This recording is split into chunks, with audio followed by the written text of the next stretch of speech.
Siyempre, wala naman nagtatanong, pero i-share ko na rin sa inyo kung ano ginagamit ko na sunblock.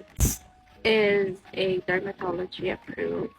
Ito rin yung prescribe sa akin ng doctor ko, ng derma doctor ko.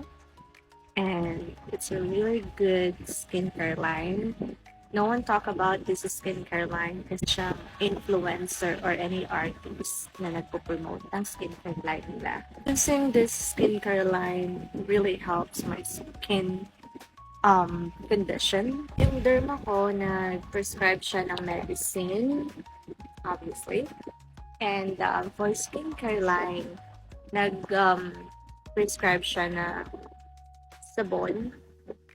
Nagamitin ko siya every day.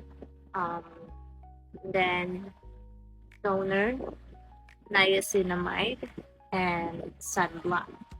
Natapon ko na yung ibang balat or lagayan ng sunblock ko. But right now, ito yung naubos ko na. Ito yung bago ko ngayon na sunblock.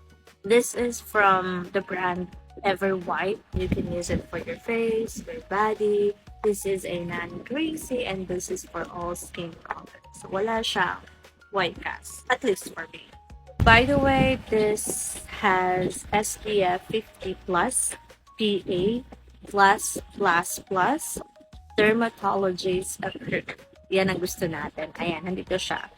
So, sa dami ng sunblock na lumalabas sa ating social media, nalilito na tayo kung ano talaga yung dapat piliin natin. But I really recommend this sunblock. I want you guys to try this. It's really good to your skin. So if you want to try this skincare line, you can click it on the yellow basket.